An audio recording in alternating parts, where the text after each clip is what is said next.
Hola, bienvenidos al debate de France 24. Soy Santiago López González. La decisión de Nicolás Maduro de expedir un decreto que le permitió la liberación de 110 opositores, entre los que hay políticos, periodistas, activistas, entre otros, se ha convertido en un nuevo punto de discusión entre la oposición venezolana, la oposición de ese país, que se sigue mostrando fragmentada y se debate entre participar en los comicios parlamentarios de diciembre o boicotearlos. En este escenario surgen muchas preguntas en torno al ambiente político que se está viviendo en Venezuela. ¿Qué hay detrás de esta decisión que ha tomado Nicolás Maduro de liberar a estos opositores detenidos? ¿Qué pasa con la oposición? ¿Por qué se incrementa el cisma? ¿Se alejan de las posiciones cuando deberían tener un objeto común, un objetivo común, que de hecho es así?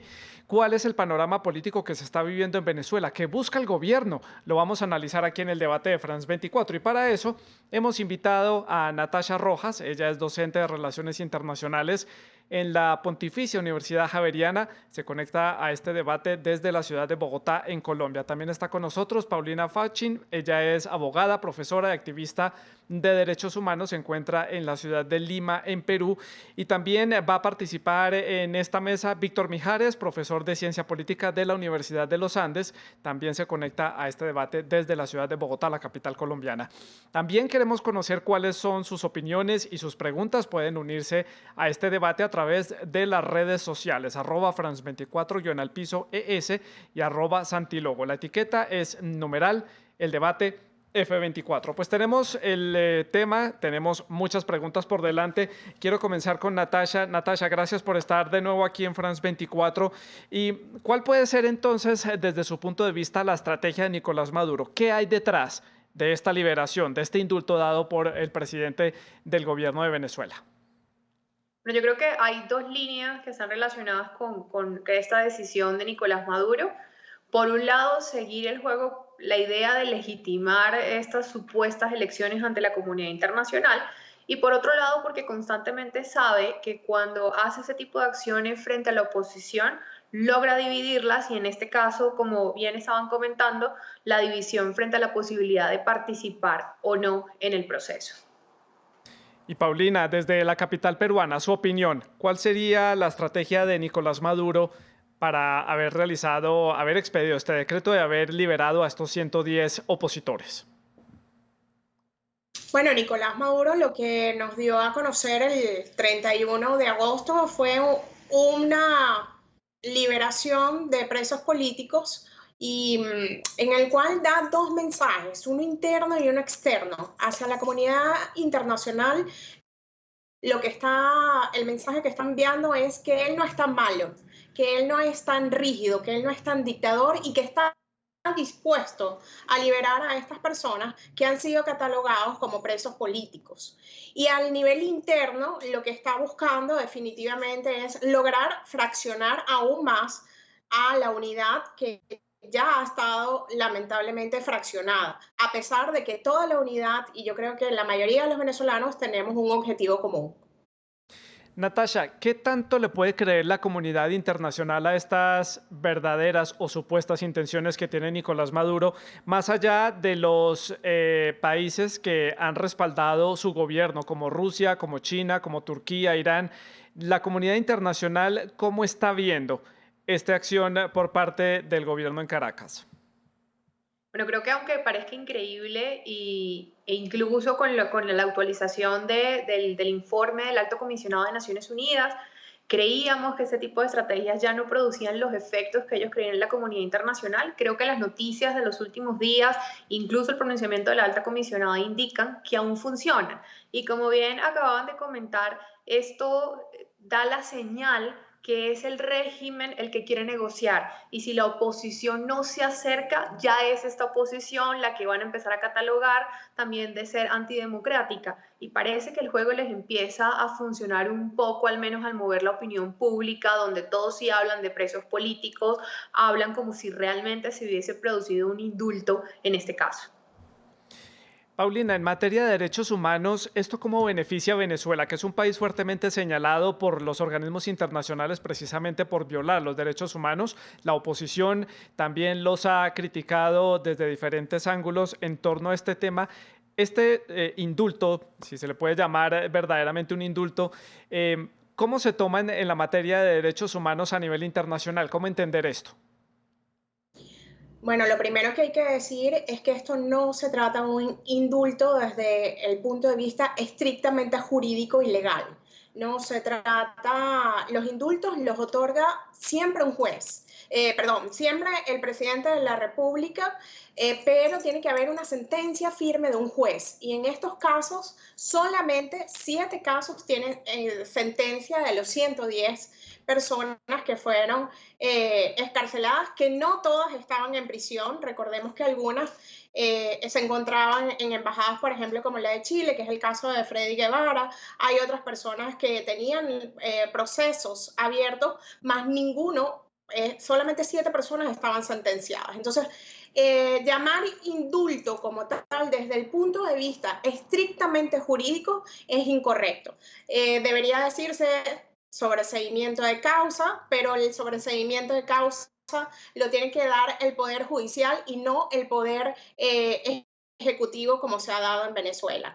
En cuanto a los derechos humanos, yo creo que es no solamente porque los activistas lo hemos denunciado una y mil veces, sino porque ya hay informes contundentes de la violación sistemática de derechos humanos en Venezuela, realizados por la alta comisionada de derechos humanos, la doctora Bachelet, de Naciones Unidas. Sí. Entonces, Naciones Unidas ha reconocido la violación sistemática de derechos humanos y la existencia de presos políticos.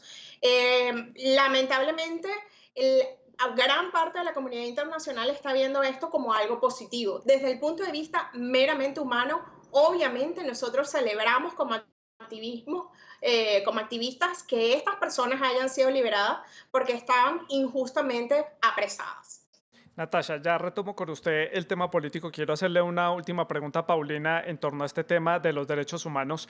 Usted lo decía, llevan varios años registrándose violaciones de los derechos humanos, han quedado en los informes de los organismos internacionales, ustedes los activistas los han registrado así, pero esto puede considerarse como un primer paso tal vez para cambiar un poco esa imagen que está teniendo el gobierno de Nicolás Maduro. ¿Se puede borrar ese largo historial que tiene Venezuela de violación de los derechos humanos con la liberación de 110 presos? Los delitos de lesa humanidad y de violación de derechos humanos, y más los que se han cometido en Venezuela, que son violaciones sistemáticas de los derechos humanos, no se pueden borrar con una acción de este tipo. En estos momentos hay 386 presos políticos más registrados. Y hablo de presos políticos registrados porque hay personas desaparecidas que no sabemos dónde están en estos momentos y no sabemos si están en los calabozos de alguna de las cárceles o si están en otros lugares o si han sido asesinados.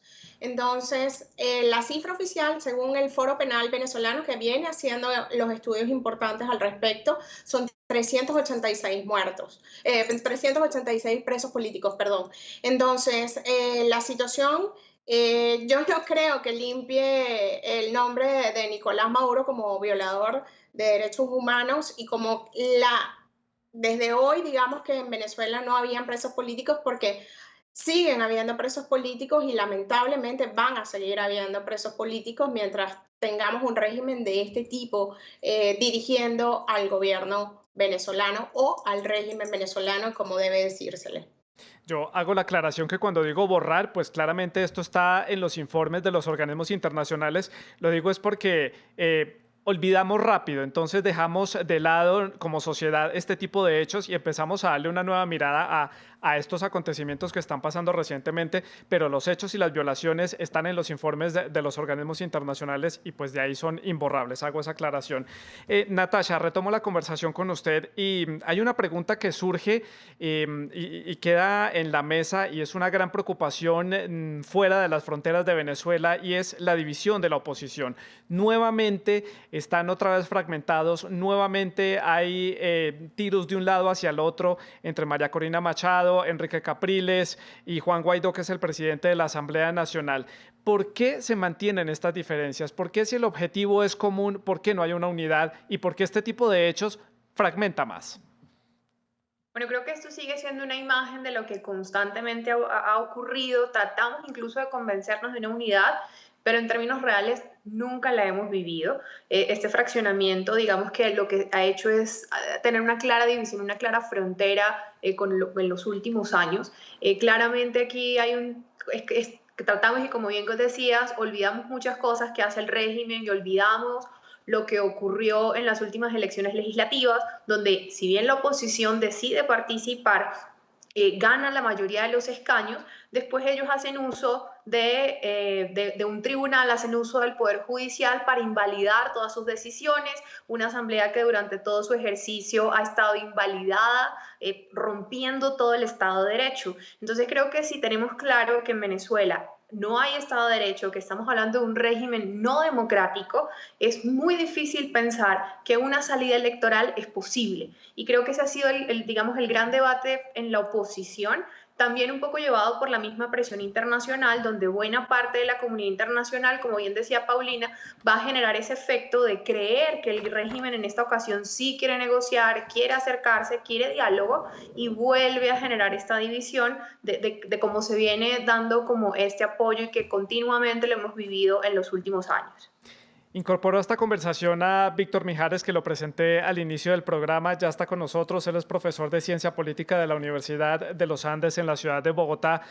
Víctor, gracias por estar aquí en France 24. Le estaba preguntando a Natasha, ¿por qué se mantiene esta división y este cisma se incrementa entre la oposición cuando el objetivo es el mismo, es que Nicolás Maduro deje el poder y dé paso a una transición democrática en el país? Hola, ¿qué tal? Buenas noches. Bueno, puede haber muchísimas razones, ¿no? Razones desde visiones estratégicas encontradas, distintos digamos, paradigmas mentales en cuanto a ideología, a lo que se quiere realmente, y también obviamente competencia entre liderazgos que no permite esa coordinación que nos parece a todos tan obvia, quizás no sea tan clara. Venezuela, digamos, tiene como casi todos los países, ¿verdad?, un espectro ideológico bastante amplio, con unas visiones muy distintas, pero además recordemos que desde hace muchísimo tiempo, décadas diría yo, el chavismo viene construyendo la idea de una oposición leal que, digamos, estimula a través de ciertos premios, a otra, digamos, desleal que la castiga naturalmente, y esto va generando entonces, digamos, una situación en la cual pueda tratar de sostenerse, tratar de legitimarse a través de elecciones, pero que no sean elecciones realmente competitivas, elecciones en donde realmente pueda perder, no son el tipo de elección que se plantean en el caso venezolano. Entonces, a través de estos sistemas y de las divisiones y los distintos liderazgos en pugna dentro de Venezuela, resulta, digamos, natural, diría yo, como en casi todos los sistemas autoritarios, que se desarrolle este tipo de tensiones y de contradicciones dentro del liderazgo opositor. Paulina, sigo con usted. En este escenario que describe Víctor de esta construcción de una oposición y también que haya garantías o facilidades para que Nicolás Maduro simplemente a través de las urnas pueda validar a este nuevo legislativo que podría ser elegido después del 6 de diciembre, la comunidad internacional, ¿qué apoyo le está dando a este tipo de procedimientos electorales teniendo en cuenta la falta de división de poderes que hay allí en Venezuela? La comunidad internacional, digamos, los países más importantes, que son quienes reconocen al presidente encargado, Juan Guaidó, han manifestado públicamente a través de comunicados que ellos desconocerían este proceso electoral que pretende instaurar Nicolás Maduro el 6 de diciembre. Así lo ha hecho saber el Grupo de Lima, Estados Unidos, Canadá, que también es parte del Grupo de Lima, la Unión Europea. Entonces, digamos que los países que apoyan al presidente Juan Guaidó, que son más de 60 países en estos momentos a nivel mundial, no apoyarían, digamos, un proceso electoral en Venezuela con las condiciones que hoy hay, ¿no? Eso hay que aclararlo, porque obviamente los venezolanos queremos votar, pero queremos votar en unas condiciones de legitimidad que requiera un proceso electoral.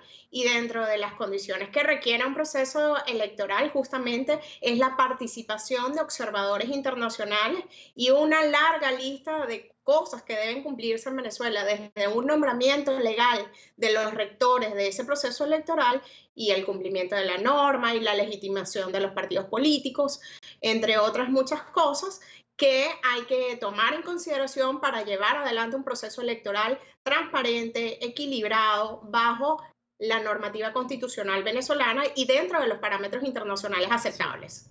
Natasha, de acuerdo a lo que dice Paulina, entonces no hay garantías. Y esto iría un poco en la línea que dice Juan Guaidó de no presentarse en estas condiciones a este proceso electoral, como también lo han dicho varios partidos de la oposición, y simplemente no darle oportunidad a los venezolanos de tener otra opción. ¿Este no sería un escenario muy difícil? Pero creo que es el único escenario, digamos, que sería coherente con el discurso que se trae desde hace algunos años, especialmente con la entrada en la presidencia interina de Juan Guaidó. Y repito, si estamos hablando de un régimen no democrático, pues no podemos esperar que se pueda medir en estos términos en unas elecciones. Y viene la gran pregunta de siempre, bueno, ¿cuáles son los incentivos también al régimen para poder apostarle a un tipo de transición, entre comillas, en estos términos? Entonces, no es no ofrecerle nada a los venezolanos.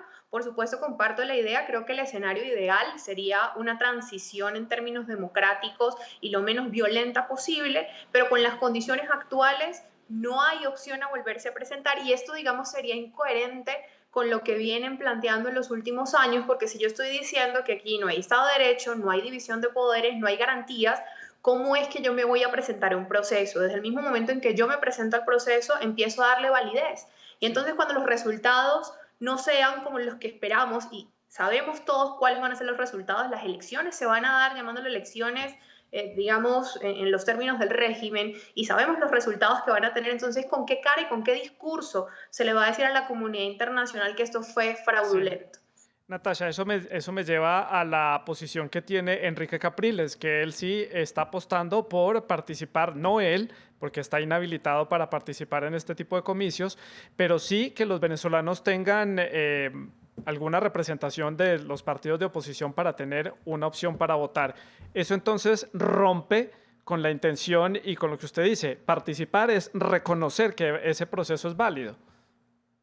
Y voy en la misma línea de lo que comentaba Víctor. O sea, participar, por supuesto, ellos van a permitir que este tipo de oposición construida a su medida y que ya lo tienen muy bien armado, incluso en elecciones anteriores, les van a dar participación para poderle llamar oposición dentro del poder legislativo, pero en la práctica eso no va a ocurrir. Y cuando medianamente tengan alguna acción o alguna decisión o quieran legislar sobre algún tema que no les sea conveniente o que medianamente les sea incómodo, nuevamente van a hacer uso del Tribunal Supremo de Justicia para poder bloquear cualquier tipo de decisión.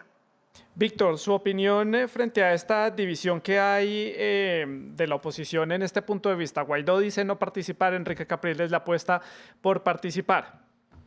Bueno, recordarás en las elecciones de mayo del 2018 que yo estaba en el estudio, estábamos discutiendo ese tema precisamente y en aquel momento se presentaron entonces los resultados y se presentó Henry Falcón en aquella oportunidad para competir contra Nicolás Maduro, pero lo que quedó en evidencia luego de esa operación fue que Falcón estaba efectivamente tratando de buscar un espacio propio, colonizar un espacio no de conquista de poder a nivel de la República, ¿verdad?, a nivel del Estado, sino de conquista del poder en el espacio que permite el chavismo que existan ciertos actores políticos, que es ese espacio de esa oposición construida, de esa oposición leal. Pareciera, no tengo pruebas de eso, pero pareciera que en esta oportunidad es Enrique Capriles quien está tratando de colonizar ese espacio, de desplazar al resto de sus competidores en el contexto y en el marco de la oposición, no, insisto, para hacerse con el poder en Venezuela, sino lo que estamos viendo es una competencia por el liderazgo en la oposición. entendiendo que van a tratar de permanecer como una oposición indefinidamente en un país en donde hay que entenderlo muy bien, en un país en donde, como bien ha dicho Natasha, no hay garantías de un Estado de Derecho, no hay posibilidad de una victoria electoral en las condiciones actuales, pero en donde además, a pesar de el declive, o mejor dicho, el colapso de la industria petrolera, es un país que sigue siendo profundamente extractivista.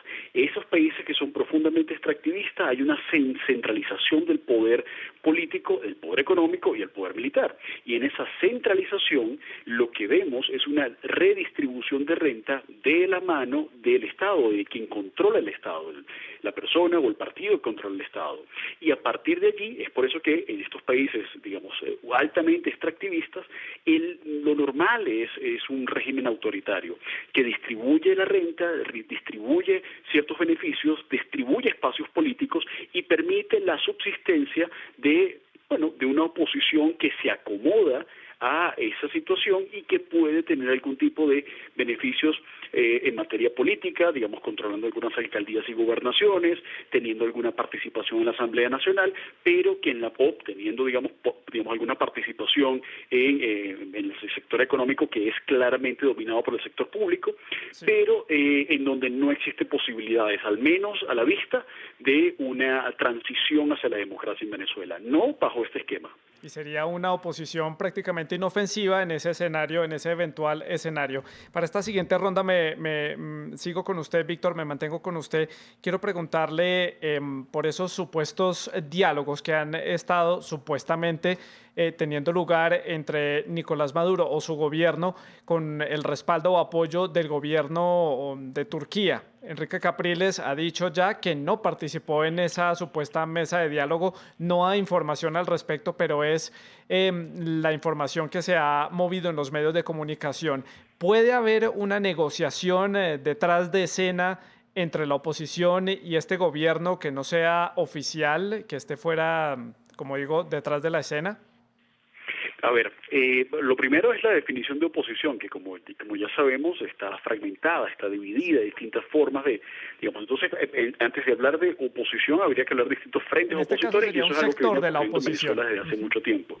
Se ha tratado, digamos, la gran lucha dentro de la oposición venezolana o de los frentes opositores venezolanos es crear efectivamente un único frente con un liderazgo claro.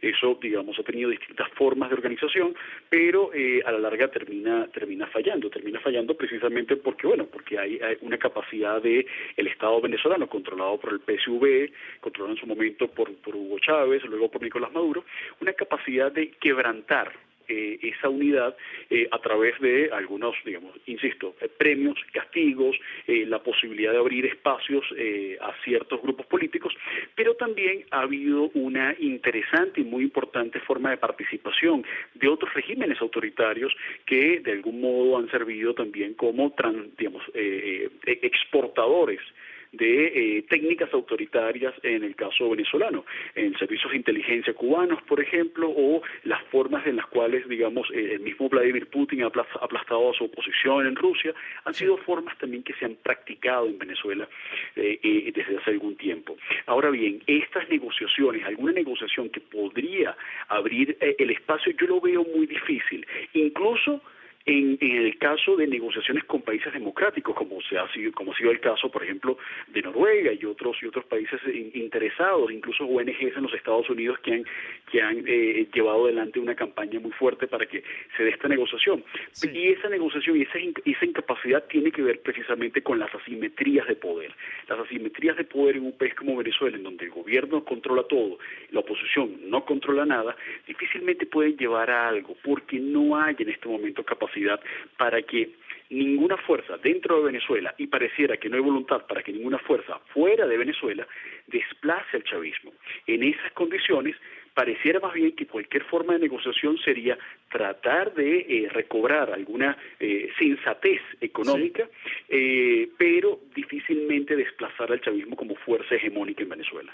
Natasha, su opinión sobre este tema de las negociaciones. ¿Comparte usted la opinión de Víctor que claramente no hay lugar para este tipo de escenarios de negociaciones tras la escena, o podría de verdad darse ese escenario? Creo que incluso nos vuelve a pasar lo que pasaba hace algunos meses, volvemos, digamos, a mezclar la idea de negociación con diálogo. Comparto la idea, cuando se habla de negociaciones porque ambas partes tienen formas de presionar y tienen formas, digamos, de buscar cómo el otro pueda ceder o de persuadir, y en este caso ese sector no tiene absolutamente nada que ofrecerle al régimen para que éste pueda ceder. ¿Qué es lo que se empieza, qué es lo que se ve que se está dando en este momento? Ciertas concesiones, más a modo individual, digamos, a ciertos actores políticos, para no llamarlos líderes, porque en ese sentido todavía no tienen como esa comprensión o esa dimensión, pero sí hay ciertas concesiones para esa posible participación que les permite a ellos legitimar cierto tipo de acciones hacia afuera. Como bien decía Víctor, también tiene que ver muchísimo con los temas económicos. Estamos hablando también de Sí. un tipo de, entre comillas, mediador que es lejos de ser democrático. Entonces, lo que viene a reforzar ese tipo de acercamientos en el sector, pero lo más preocupante es que hacia afuera sí se genera la imagen, o parece estarse generando la imagen, que sí es una oposición en su unidad o en su composición que pareciera estar dispuesta a acercarse a dialogar con el régimen. Paulina, su opinión en la ciudad de Lima, la capital de Perú, en torno a este tema de las supuestas negociaciones, sobre todo con un gobierno o un régimen, como lo puede llamar usted, que incluso María Corina Machado ha dicho, se ha burlado del Papa, se ha burlado de la Unión Europea, ha convocado a negociaciones y las ha roto en diferentes oportunidades. ¿Se puede creer que de pronto más adelante puede haber alguna mesa de negociación entre las partes? Mira, la visión política que hemos visto desde acá, desde Lima, no solamente de política desde la mirada de Venezuela, de los venezolanos, sino de los políticos peruanos, es que no hay negociación, sino que lo que ocurrió fue una conversación entre un líder reconocido, venezolano, 2 veces candidato a la presidencia de la República, que es Enrique Capriles Radonsky, y el señor Stanley González, que es el representante del gobierno de la transición ante Naciones Unidas, y que han tenido una conversación para la liberación de presos políticos. Pero negociación como tal, yo creo que no está habiendo en estos momentos, no hay diálogo, Sí. sino entre la unidad propiamente dicho, sino un diálogo directo entre dos líderes y el régimen venezolano, Sí. ¿no? Eso también es lo que se está observando políticamente desde acá, desde Lima, y yo creo que es como debe verlo. O sea, es una intermediación por los presos políticos que fueron liberados, Sí. solo eso. Me quedan pocos minutos. Quiero preguntarles por Juan Guaidó. En diciembre termina su periodo en la Asamblea Nacional. Llegó con un plan de gobierno a este gobierno interino que fue reconocido por más de 50 países alrededor del mundo, y muchas de las cosas que prometió no han tenido lugar. Por diferentes motivos, precisamente por la incapacidad institucional que hay, porque no hay una división de poderes allí clara dentro del escenario del chavismo. ¿Qué va a suceder con Juan Guaidó? ¿Qué va a suceder en Venezuela a partir del 6 de diciembre cuando tengan lugar esas elecciones? Comienzo con Paulina y esto nos sirve a modo de conclusión para el cierre. Bueno, si esas elecciones se dan el 6 de diciembre, como tiene planteado el régimen establecerlo, habría nuevos diputados que representarían a la nueva Asamblea Nacional.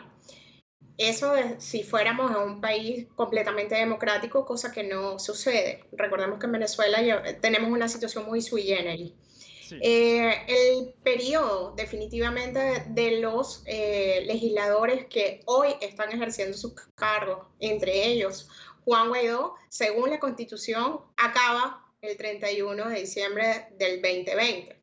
Eso es lo que establece la Constitución, periodos de 5 años. Sin embargo, Estados Unidos ya se ha adelantado a decir que ellos continuarán reconociendo a Juan Guaidó hasta que permanezca este régimen usurpador del poder, según declaraciones propias de sus voceros, ¿no? Sí. Desde el punto de vista constitucional, debería culminar el 31 de diciembre del 2020, y esa es la realidad constitucional en un país democrático. Natasha, minuto y medio para su conclusión. Bueno, creo que vamos a seguir viviendo esta institucionalidad paralela. Creo que las elecciones, en términos del régimen, se van a producir muy acomodadas. Por otro lado, tenemos una asamblea que va a continuar, pero aquí el gran temor es que nos pase algo muy parecido a Cuba y vamos a pasar décadas con una doble institucionalidad, con un presidente incluso en el exilio, como es el caso de los cubanos, pero que en la práctica no está ni siquiera cerca de poder detentar el poder. Y esto va a seguir fraccionando aún más la oposición, porque ya hay voces donde dicen que el periodo, al menos si la asamblea continúa, hay que darle relevo a esa representación que está ejerciendo Juan Guaidó. Víctor Mijares, en la ciudad de Bogotá, su conclusión. Sí, aquí obviamente depende de muchos factores, entre ellos, y antes de llegar a ese momento de enero del 2021, son las elecciones de Estados Unidos y ver cómo queda el balance de poder allá. Y aparte de eso, ver si cambia, en el caso de que se mantenga Trump en el poder, que no parece ser un escenario muy claro, si cambia o no esa estrategia hacia Juan Guaidó. La práctica, digamos, la práctica política de todo esto es que, en definitiva, más allá de lo que pueda decir o no la Constitución, hay en este momento una situación extraordinaria, se ha generado esa institucionalidad paralela, digamos, algo que ha venido siendo el chavismo históricamente y que luego lo hizo la oposición con esta estrategia de Guaidó, y dependerá sobre todo si se mantiene ese apoyo internacional. Ese apoyo internacional sin duda va a ser importante para eso, pero eso no cambia el balance de poder dentro del país. Tenemos unos servicios de inteligencia y contrainteligencia que están de la mano de Maduro, tenemos el control todavía de lo poco que queda de la industria petrolera colapsada, tenemos el control del extractivismo minero, sobre todo en materia de oro, el apoyo de nuevos regímenes, digamos, alrededor de Maduro. Esa ayuda y esa cooperación van a ser fundamentales, y por supuesto, del otro lado, el temor de las potencias occidentales de ser mal vistas por generar una, digamos, excesiva presión sobre el gobierno de Maduro, o de mantener el apoyo a un líder como Juan Guaidó. En este contexto, lo que parecería lógico para un líder como Guaidó sería decretar un estado de emergencia que permitiese, en ese sentido, jugar políticamente con los principios constitucionales y plantear una situación en la cual no se restituirá entonces la Asamblea Nacional hasta que no haya, en definitiva, un cambio político en Venezuela que permita elecciones libres. Pues a mis tres invitados, muchas gracias por haber estado hoy en el debate de France 24. Ustedes pueden continuar dejando sus preguntas y sus comentarios en las redes sociales. Sigan con nuestra programación.